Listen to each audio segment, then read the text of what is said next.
नमस्कार, कैसे आप सभी ने कक्षा 11 में अध्याय 7 में भाग 2 तक पढ़ लिया था। भाग 2 में आपने संयोजी ऊतकों के बारे में संपूर्ण जानकारी ले ली थी। अब आते हैं हम भाग 3 में, उसके आगे के टॉपिक के बारे में बताएंगे, जो कि होगा तीसरा ऊतक, जो कि है पेशी ऊतक। मैंने आपको बताया था कि जंतुओं में कितने प्रकार के ऊतक पाए जाते हैं, 4 प्रकार के। कौन कौन से? उपकला ऊतक, दूसरा संयोजी ऊतक, तीसरा पेशी ऊतक और चौथा तंत्रिका ऊतक। जिनमें से आपका भाग 1 में आपने उपकला ऊतक के बारे में पढ़ लिया, भाग 2 में आपने संयोजी ऊतक के बारे में पढ़ लिया, भाग 3 में आप पेशी ऊतकों के बारे में पढ़ेंगे। तो देखिए, पेशी ऊतक क्या होता है। तीसरा आपका टॉपिक है पेशी ऊतक, यानी मस्कुलर टिश्यू। मस्कुलर टिश्यू पेशी ऊतक के अंतर्गत क्या आता है? वे सारे ऊतक जिनके द्वारा जंतुओं के अंग गति करते हैं या जंतु जिसके द्वारा प्रचलन करते हैं, एक स्थान से दूसरे स्थान पर जाते हैं, वे पेशी ऊतक होते हैं, जिनकी मदद से यह कार्य होता है। पेशी ऊतक यानी मसल टिश्यू, मसल्स में पाई जाएंगे। आपको पता है भी, जहां पर भी मूवमेंट होता है वहां पर मसल्स होती हैं, तभी मूवमेंट होता है। अब देखिए, इसको हम अपने हिसाब से नहीं मूव करा सकते। ये चाहो कि नाक को हम ऐसे मूव करा ले, नहीं, क्योंकि यहाँ पर क्या है, कोलेजन है, मसल्स नहीं है। यहाँ पर हम इसको मूव नहीं करा सकते क्योंकि यहाँ पर क्या है, कोलेजन है, मसल्स नहीं है।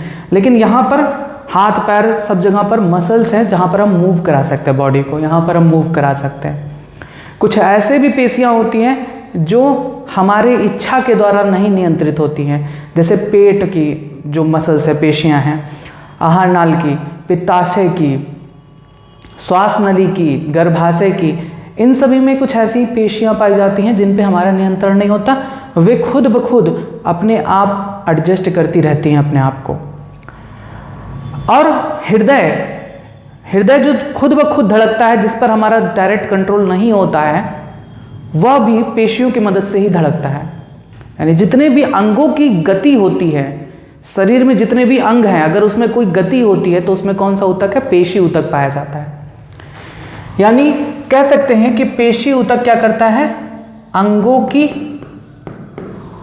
गति के लिए रिस्पॉन्सिबल होता है। गति यानी मूवमेंट।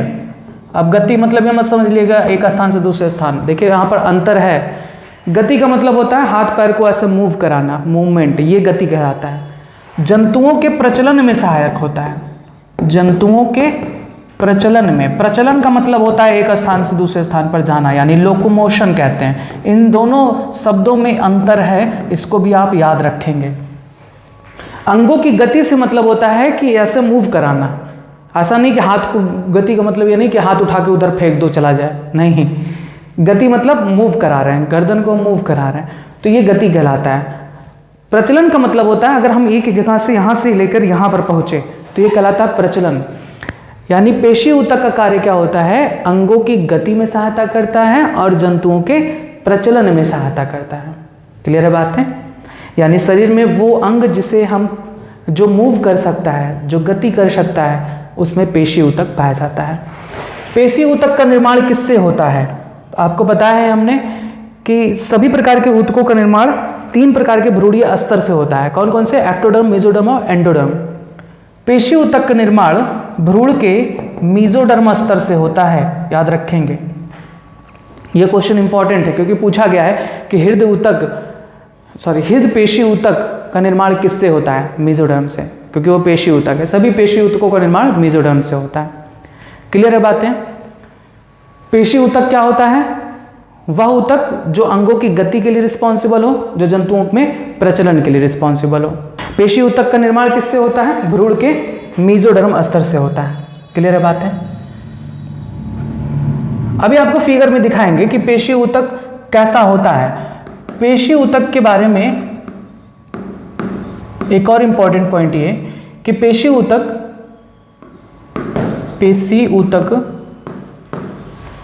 लंबे होते हैं, लंबे व बेलनाकार तंतुओं से बने होते हैं। बेलनाकार तंतु, जिसे हम मसल फाइबर कहते हैं, मसल फाइबर कहते हैं, और मसल सेल जिसे हम कहते हैं। से बने होते हैं।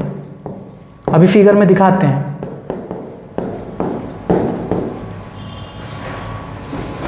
पेशी ऊतक किससे बने होते हैं? पेशी तंतुओं से, जिसे हम मसल फाइबर्स कहते हैं। और इन पेशी फाइबर्स में भी, मसल फाइबर्स में भी अनेक सूक्ष्म तंतुक होते हैं, अनेक सूक्ष्म तंतुक होते हैं, जिन्हें मायोफाइब्रिल्स कहते हैं। मायोफाइब्रिल्स कहते हैं। मायोफाइब्रिल्स में अधिक मात्रा में क्या पाया जाता है? एक्टिन एवं मायोसिन प्रोटीन पाया जाता है। एक्टिन एवं myosin protein. Most important point, question पूछा गया है कि पेशियों में कौन सी प्रोटीन पाई जाती है, तो पेशियों में एक्टिन और मायोसिन प्रोटीन पाया जाता है। पेशियां कार्य कैसे करती हैं? इनकी कोशिकाएं संकुचित होती हैं और असंकुचित होती हैं। संकुचन और असंकुचन की वजह से ही हम मूवमेंट करा पाते हैं। ठीक है। पेशी ऊतक कितने प्रकार के होते हैं? याद करिए तुरंत। पेशी ऊतक के प्रकार सिंपल है, कुछ भी नहीं है। पेशी ऊतक 3 प्रकार के होते हैं। शरीर को देख के आप बता ले जाओगे। एक होती है कंकाल पेशी, कंकाल पेशी, जिसे हम रेखित पेशियां भी कहते हैं। रेखित पेशियां भी कहते हैं, जिन्हें हम स्केलेटल मसल और स्ट्रेटेड मसल टिश्यू भी कहते हैं। ठीक। दूसरा होता है चिकनी पेशियां, चिकनी पेशियां, या जिसे हम विसरल भी कहते हैं, विसरल पेशियां, या इसे हम आरेखित पेशियां भी कहते हैं। आरेखित पेशी ऊतक भी कहते हैं। पेशी ऊतक, यानी इसे इंग्लिश में कहेंगे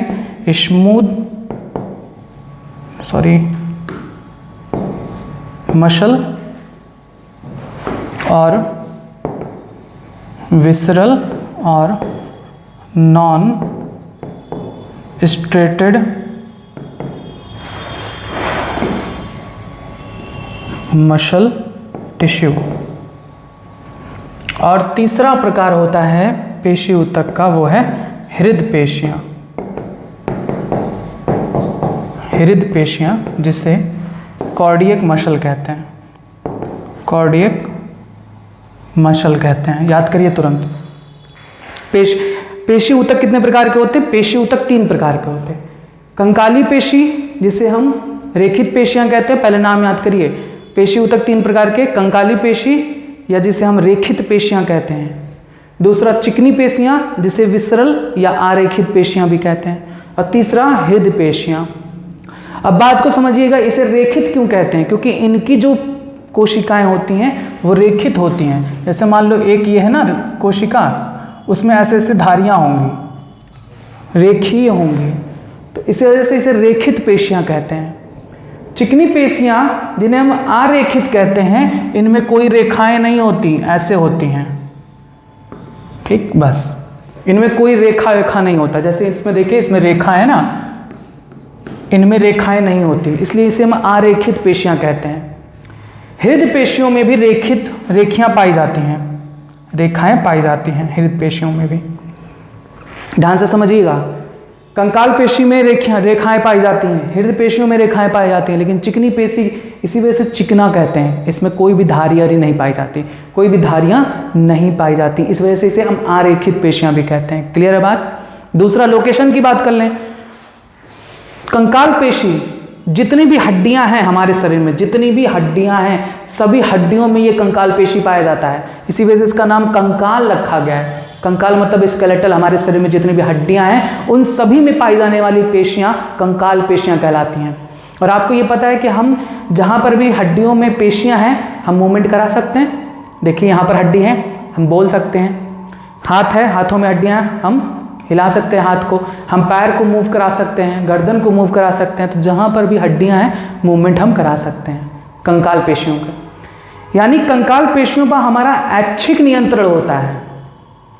हम अपनी इच्छा के अनुसार इसको मूव करा सकते हैं। हाथों को हम अपनी इच्छा के अनुसार, हम चाहे तो आगे गया, हम चाहे तो पीछे आ गया, हम चाहे तो आगे गया, हम चाहे तो पीछे आ गया, तो अपनी इच्छा के अनुसार हम इसको कंट्रोल कर सकते हैं। इस वजह से कंकाल पेशियों को एक और नाम दिया जाता है, इसे क्या कहते हैं? ऐच्छिक पेशियां कहते हैं।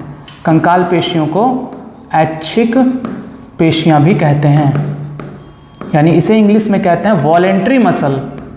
वॉलेंटरी मसल, जिस पर हमारा नियंत्रण हो डायरेक्ट, हम हाथ पैर मूव करा सकते हैं अपने इच्छा के अनुसार, तो वो कंकाल पेशी कहलाती हैं।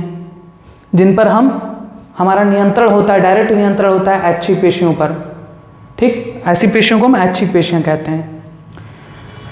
चिकनी पेशियां हमारे ऐसे अंगों में पाई जाती हैं जिन पर हमारा कोई नियंत्रण नहीं है, हम उसको मूव नहीं करा सकते हैं अपने अनुसार। जैसे श्वास नली है, तो श्वास नली को हम घुमा सकते हैं, इधर उधर नहीं कर सकते। पेट है, पेट अपने आप गुड़गुड़ाता है, हम उसमें कुछ भी नहीं कर सकते हैं, न रोक सकते हैं उसके गुड़गुड़ाने को। आंत है, आंत को भी हम एडजस्ट नहीं कर सकते अंदर से कि थोड़ा सा इधर खिसक जाए, थोड़ा सा उधर खिसक जाए, ऐसा हम नहीं कर सकते। गर्भाशय है, उसे हम कोई हमारा नियंत्रण उस पर नहीं होता। यानी चिकनी पेशियों पर हमारा कोई नियंत्रण नहीं होता। इसे हम क्या कहते हैं? अनैच्छिक पेशियां। चिकनी पेशियां को क्या कहा जाता है? अनैच्छिक पेशियां, क्योंकि इन पर हमारा कोई भी नियंत्रण नहीं होता, ये स्वतः ही नियंत्रित होती हैं। इन्हें इंग्लिश में कहते हैं इनवॉलेंटरी मसल। इनवॉलेंटरी मसल, ठीक है, अनैच्छिक पेशियां या इंग्लिश में कहते हैं इनवॉलेंटरी मसल। हृदय पेशियां यह भी अनैच्छिक होती हैं, इन पर भी हमारा डायरेक्ट कंट्रोल नहीं होता, ये स्वतः अपने आप को कंट्रोल करती हैं। अपने आप दिल धड़कता है, हम नहीं कहते हैं कि भैया तेजी से धड़को या धीमे धड़को। क्या हम कंट्रोल कर सकते हैं क्या हार्ट बीट को? दिल के धड़कने को, हृदय के स्पंदन को हम कंट्रोल कर सकते हैं? नहीं कर सकते। वो बात अलग है कि हम तेजी से दौड़ेंगे तो वो अपने आप उसका हार्ट बीट बढ़ जाता है, अपने आप स्वतः होता है, हम नहीं कर सकते। हम चाहें तो क्या हृदय के स्पंदन रुक जाएगा क्या? भैया रुक जाओ, रुकेगा? नहीं रुकेगा। ऐसा होता तो पता नहीं कितने लोग अब तक सुसाइड कर लिए होते रोक रोक के। तो ऐसा नहीं होता है, ठीक है, बात क्लियर है? आपने क्या जाना? पेशी ऊतक। पेशी ऊतक क्या करता है? जंतुओं के प्रचलन में सहायता करता है और अंगों की गति प्रदान करता है। पेशी ऊतक तंतुओं से बना होता है और इनमें अनेक सूक्ष्म तंतु पाए जाते हैं जिन्हें हम मायोफाइब्रिल्स कहते हैं। पेशी ऊतक 3 प्रकार का होता है। कंकाल पेशी, जिसे हम रेखित पेशियां कहते हैं, क्यों? क्योंकि इनमें रेखधारियां पाई जाती हैं, इसी वजह से इन्हें हम रेखित पेशियां कहते हैं, रेखाएं पाई जाती हैं। कंकाल पेशी क्यों कहते हैं? क्योंकि सभी कंकाल में, हड्डियों में ये पेशियां पाई जाती हैं और इन पेशियों पर हमारा नियंत्रण होता है, हम चाहे जैसे इसको मूव करा सकते हैं। इस वजह से हम इसे ऐच्छिक पेशियां कहते हैं, यानी हमारी इच्छा पर डिपेंड होता है कि हम कैसे इसको कंट्रोल कर सकते हैं। इस वजह से इसे हम ऐच्छिक पेशियां, वॉलेंट्री मसल्स कहते हैं। चिकनी पेशियां हमारे अंतरांगों में पाई जाती हैं, उन जगहों पर जहां पर हमारा डायरेक्ट नियंत्रण नहीं होता।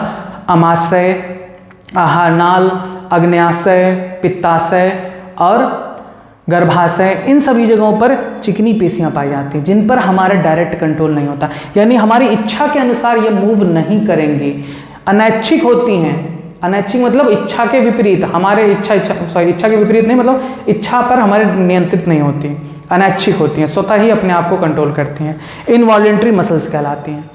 हृदय पेशियां, हृदय पेशियां हृदय के अलावा कहीं नहीं पाई जाती, ये बात याद कर लेंगे। हृदय यानी हार्ट में जो पेशियां पाई जाती हैं उन्हें हृदय पेशियां कहते हैं, और कहीं भी हृदय पेशियां नहीं पाई जाती, इस वजह से इसका नाम ही रख दिया गया हृदय पेशियां। हृदय में पाई जाने वाली पेशियों को हृदय पेशियां कहते हैं। ये रेखित तो होती हैं लेकिन ये अनैच्छिक होती हैं, इन पर भी हमारा कोई नियंत्रण नहीं होता। क्लियर है बात? नियंत्रण किस पर होता है? सिर्फ कंकाल पेशी पर। ये सब अंतर आप याद कर लीजिए, कंकाल पेशी पर ही नियंत्रण होता है, बाकी सब पे नियंत्रण नहीं होता। कंकाल पेशियां और हृदय पेशियां रेखित होती हैं, चिकनी पेशियां अरेखित होती हैं। क्लियर है बात? आइए बुक पर आते हैं। देखिए, पेशी ऊतक यानी मस्कुलर टिश्यू, पेशी ऊतक भ्रूण के मेसोडर्म से विकसित होता है। क्लियर हुआ? इसी ऊतक के द्वारा बहुकोशिकीय जंतुओं में प्रचलन होता है, यानी जंतु एक स्थान से दूसरे स्थान पर जा सकता है। अंगों में गति, यानी हाथ एक अंग है जिसमें हम गति प्रदान कर सकते हैं इसके मदद से। पेशी ऊतक अनेक लंबे एवं बेलनाकार तंतुओं, रेशों से बना होता है, फाइबर, जिसे हम क्या कहते हैं, मसल फाइबर, जो समानांतर पंक्तियों में सजे रहते हैं। देखिए हम आपको दिखाते हैं।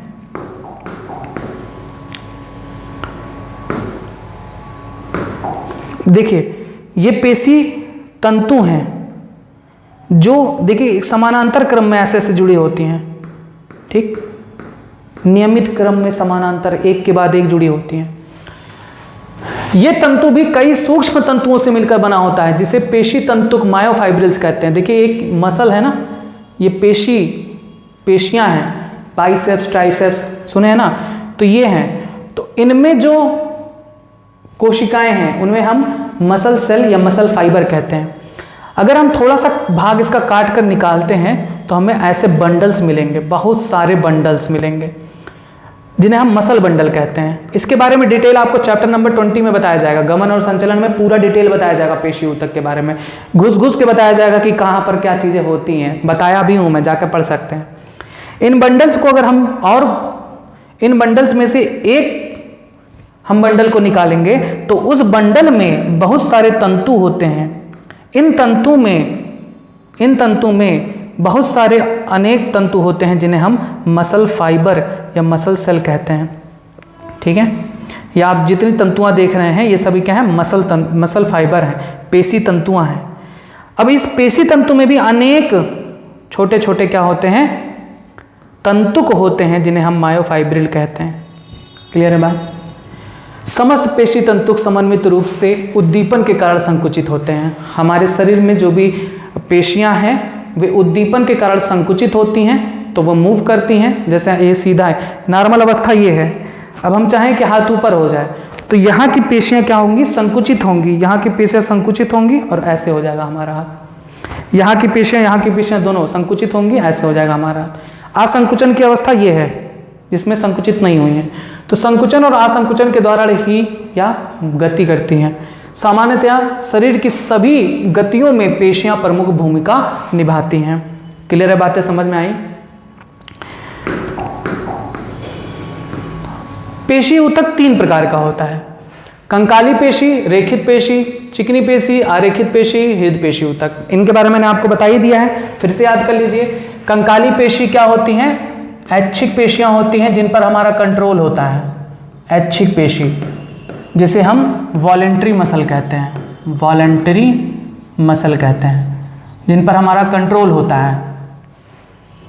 रेखित क्यों कहते हैं, क्योंकि इनकी देखिए ये है ना स्केलेटल मसल यानी कंकाली पेशी, देखिए रेखियां पाई जाती हैं, रेखाएं पाई जाती, धारियां पाई जाती हैं, धारियां पाई जाती हैं, इसी वजह से इसे रेखित पेशियां कहते हैं, ठीक। चिकनी पेशी जिसे हम आरेखित पेशी कहते हैं, इनमें कोई धारियां नहीं पाई जाती। देखिए कोई धारियां हैं, एकदम स्मूथ हैं, एकदम स्मूथ, कोई धारियां नहीं पाई जाती। ये कहाँ पाई जाती हैं, आहार नाल में, पित्ताशय में, अग्न्याशय में, श्वास नाल में, गर्भाशय में, शिश्न में, इन सब जगहों पर पाई जाती हैं। इन पर हमारा नियंत्रण नहीं होता, इस वजह से इसे हम क्या कहते हैं, अनैच्छिक पेशी कहते हैं। अनैच्छिक पेशी यानी इनवॉलेंट्री मसल कहते हैं, इनवॉलेंट्री मसल कहते हैं, कोई नियंत्रण हमारा नहीं होता। पेशी, हृदय पेशी ऊतक जो होता है वो सिर्फ हृदय में पाया जाता है, हार्ट में पाया जाता है। इन जगहों पर नीचे जो पाया जाता है, इन जगहों पर ये हृदय पेशियां होती हैं। हृदय पेशियां भी देखिए रेखित होती हैं, इनमें भी धारियां पाई जाती हैं, ठीक है, इनमें भी धारियां पाई जाती हैं, लेकिन इन पर भी हमारा कोई नियंत्रण नहीं होता, यानी ये भी क्या होती हैं, अनैच्छिक पेशियां होती हैं। क्लियर है बात। याद हुआ पेशी ऊतक कितने प्रकार के होते हैं, 3, कंकाली पेशी, चिकनी पेशी और हृदय पेशी। कंकाली पेशी को रेखित पेशियां भी कहते हैं, चिकनी पेशियों को आरेखित पेशियां भी कहते हैं, और हृदय पेशी। सबसे पहले हम देखेंगे कंकाली पेशी के बारे में। कंकाली पेशी कंकाल में पाई जाएंगी, अस्थियों यानी हड्डियों में पाई जाएंगी। कंकाली पेशियां मुख्य रूप से कहां पाई जाती हैं, अस्थियों से जुड़ी होती हैं, ठीक। ये पेशियां अंगों में इच्छा अनुसार गति को नियंत्रित करती हैं, हमारी इच्छा के अनुसार गति हम करा सकते हैं इनमें, ठीक। इन्हें हम ऐच्छिक पेशियां वॉलंटरी मसल्स कहते हैं। पेशी तंतु के अंदर स्थित कोशिका द्रव्य को सार्कोप्लाज्म कहते हैं, ये बात याद रखेंगे। जो पेशी तंतु होते हैं यानी मसल फाइबर जिसे हम मसल सेल्स भी कहते हैं, ठीक है, उनके जो जीवद्रव्य होती हैं कोशिका द्रव्य, उन्हें हम सार्कोप्लाज्म कहते हैं। ये क्वेश्चन इंपॉर्टेंट है, नोट कर लीजिए। पेशी तंतु या पेशी ऊतक में पाए जाने वाला कोशिका द्रव्य सार्कोप्लाज्म कहलाता है। इसके सार्कोप्लाज्म में मायोफाइब्रिल मिलती हैं, जिनके बारे में अभी आपको मैंने बताया। यहां पर देखिए मसल्स हैं, कंकाली मसल, कंकाली है ना ये पेशी, कंकाली पेशी ऊतक, क्योंकि कंकाल यानी हड्डियों के पास पाया जा रहा है, हड्डियों से जुड़ी होती हैं। तो इनमें बहुत सारे बंडल्स होते हैं जिन्हें मसल बंडल्स कहते हैं। इनको अगर हम बंडल में से एक को निकालते हैं जिसे हम फैशिकल कहते हैं, इनमें भी बहुत सारे तंतु होती हैं, जिन तंतुओं को हम क्या कहते हैं, मसल फाइबर और मसल सेल्स कहते हैं।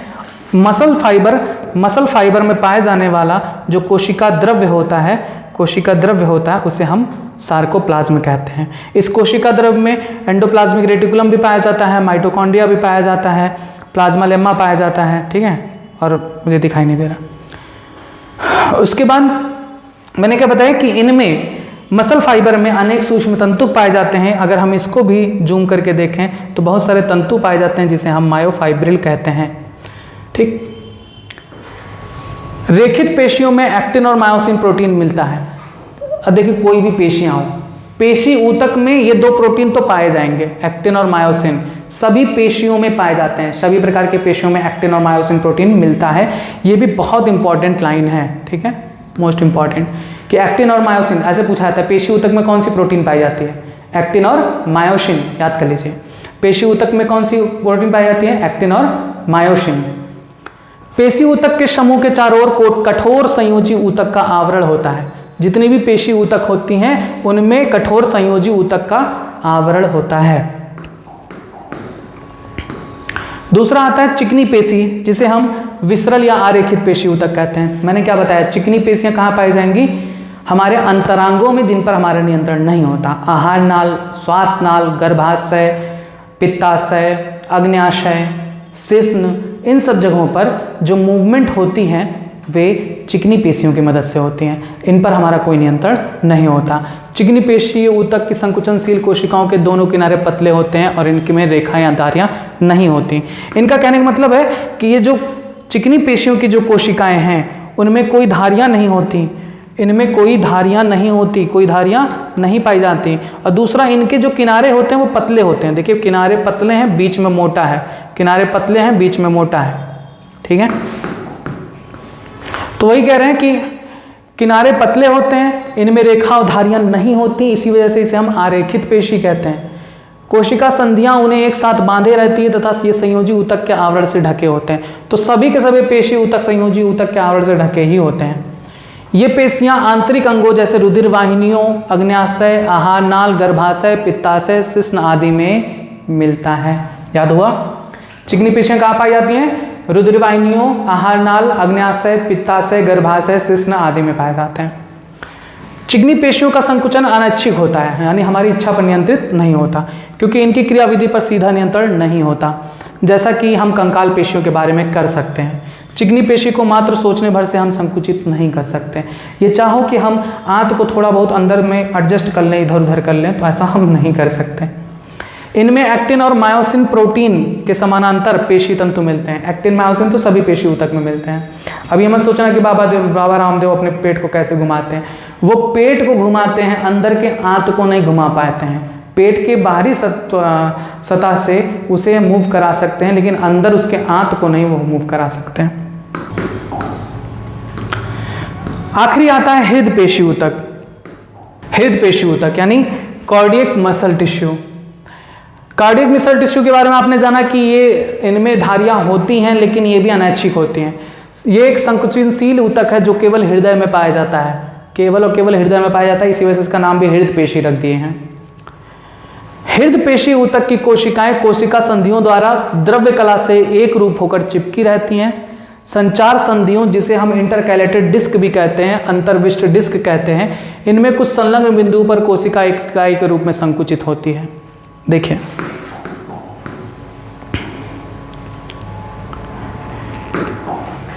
ये आप जो हिस्सा देख रहे हैं ये क्या है? ये सभी पेशियां हैं जिन्हें हृदय पेशियां कहते हैं। इन्हीं की मदद से मूवमेंट होता है, दिल धड़कता है, लब डब का साउंड आता है। अगर हम इसको थोड़ा सा जूम करके देखते हैं तब हमें दिखाई देता है हृदय पेशी ऊतक। इनमें जगह जगह पर इंटरकैलेटेड डिस्क होता है, इंटरकैलेटेड डिस्क, जहाँ पर ये आपस में संकुचित होती हैं और असंकुचित होती हैं और उसी के माध्यम से हृदय में गति होती है। ठीक है, कोशिका एक इकाई रूप में संकुचित होती है। जैसे कि जब एक कोशिका संकुचन के लिए संकेत ग्रहण करती है तब दूसरी पास की कोशिका भी संकुचन के लिए उद्दीपित होती है। हृदय पेशियां अपने आप संकुचित होती हैं, इस पर हमारा कोई नियंत्रण नहीं होता। अपने आप संकुचित होने को ही हृदय स्पंदन यानी हार्ट बीट कहते हैं। 1 मिनट में हृदय कितनी बार धड़कता है बताइए? लगभग 72 बार धड़कता है, 72 टाइम्स। ठीक, हृदय के संकुचन का नियंत्रण तंत्रिकीय प्रेरण द्वारा नहीं होता, यानी न्यूरल कंट्रोल द्वारा इसका हम नियंत्रण नहीं कर सकते। हम चाहें कि ये थोड़ा और बढ़ जाए, तेजी से धड़कने लगे, हम चाहें कि थोड़ा कम धड़के, तो हमारे इच्छा पर निर्भर नहीं होता। ये स्वतः ही हृदय पेशियों के अंतर्भूत क्षमता के कारण ही धड़कता रहता है, गति करता है। इसलिए हम कहते हैं कि हृदय पेशियां तंत्रीजनिक यानी न्यूरोजेनिक ना होकर पेशीजनिक यानी मायोजेनिक होती है। ये लाइन बहुत इंपॉर्टेंट है। हृदय पेशी तंत्रीजनक नहीं होती। तंत्रीजनक का मतलब होता है कि तंत्रिका कोशिका इसमें इन्वॉल्व नहीं होती, तंत्रिका तंत्र के माध्यम से ये नहीं कंट्रोल होता है, ये पेशीजनक होता है। पेशियों में खुद ब खुद संकुचन उत्पन्न होता रहता है और उस वजह से मूवमेंट करती हैं। यानी हृदय पेशियां तंत्रीजनक यानी न्यूरोजेनिक ना होकर पेशीजनक मायोजेनिक होती हैं। ये लाइन बहुत इंपॉर्टेंट है। बस ये था आपका तीसरा ऊतक जो कि है हृदय पेशी ऊतक, हृदय पेशी ऊतक। और अभी तक में जो 4 प्रकार के ऊतक बताए हैं उनमें से आपका ये तीसरा है पेशी ऊतक। तो उम्मीद है कि आपको ये टॉपिक समझ में आया है। पेशी ऊतक कितने प्रकार का होता है, बहुत सारे क्वेश्चन यहाँ से पूछे जाते हैं जिनके मैं कुछ आपको बताऊंगा। तो यहाँ पर एक क्वेश्चन पूछा गया है 2016 में कि कौन सा ऊतक अपनी स्थिति से सही मिलान किया गया है। यहाँ पर 4 ऑप्शन दिए गए हैं जिसमें से पहला लिखा हुआ है एरियोलर ऊतक और उसके सामने दिया गया है कंडरा। चलिए मैं आपको लिख के दिखा देता हूँ।